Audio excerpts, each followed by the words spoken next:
Hello there, my name is Drew, and I learned that the Earth is not a tilted, wobbling, spinning ball in an infinite cosmic void back in April of 2015. I came upon the subject right as Flat Earth was taking off as a search term, but I hadn't noticed the trend. It was a random rendition of Michael Stipe singing "If You Believe We Put a Man on the Moon" that caught my attention and prompted me to consider my position, because I hadn't really given it much thought previously. Some of the Apollo cinematography was truly mesmerizing to me, but I was aware of the so-called conspiracy theories and was finally curious to see if they held any merit. About a year previously, I had viewed the reintroduced Cosmos series as presented by Neil deGrasse Tyson and enjoyed pondering the information that was being peddled. It had never even crossed my mind that I was watching fantasy fiction, as Dr. Tyson detailed the workings of his universe throughout the series. I thought of the information as mankind's best current understanding of the greater reality. Within a few hours, however, of looking into the Apollo missions, I was pretty sure the whole thing was a farce, and a badly aged one too. The next thing I asked was, why would they fake something like this? Within a day or so of asking, I was an official globe skeptic. Channels like Beware of the Jesuit Order and Arthur Sage destroyed the space narrative.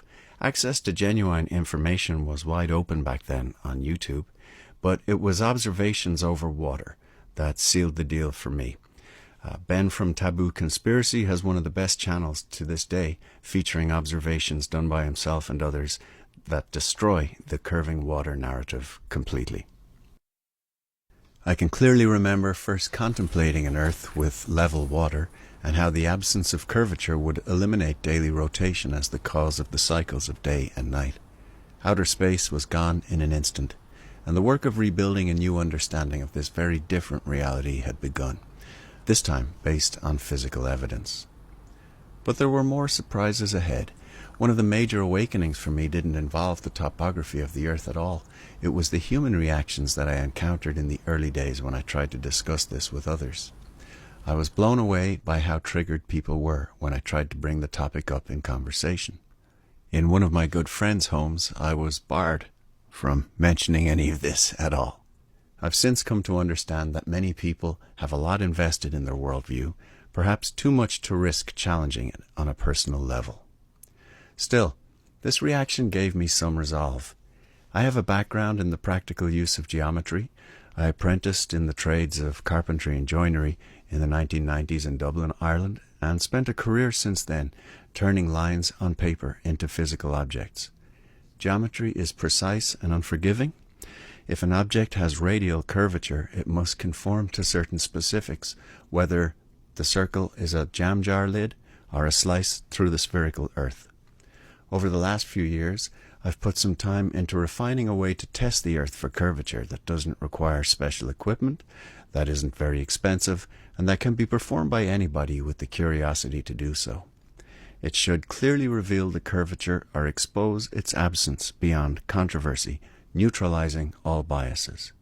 The geometry of a curved surface involves incline and decline relative to a baseline, but a plane surface will have no such properties. These two conditions cannot be confused when geometry is applied. So I put together a way of marking a tangent to the Earth that extends 10 miles to opposite sides of a central position over the surface of water using illuminated marker posts on the mile. In short, the test will reveal curvature in one of two possible ways. A curve above, the Earth is flat. Curvature below, the Earth is a globe. This is actually a full-scale Cartesian measurement system where the x-axis is determined by the physical shape of the surface of water. I'm working on a reduced-scale version of this test currently to stand as a proof of concept model. I'll publish my results along with an updated version of my ebook, Level the Natural Plane, that details this test. Finally, when I ask the question, why the lie? I think the answer must be absolute control over the minds of the masses. We were all born into a worldwide corporate commercial cult, a top-down control system where the masters write the narrative, the controllers orchestrate the show, and we, the plebs, go through the motions to bring their vision to life.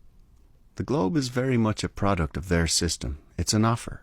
It's pushed pretty hard, with indoctrination at every turn for the young, a limitless advertising budget for rockets, pulley wires, green screens, hairspray, and other pantomime props, and it has the promise of mankind's exploring future sewn into the fabric of it all.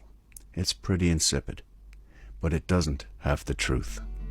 They're trying to cover up something that's too big for their drapes, a created world that is right in front of each and every one of us. Thank you.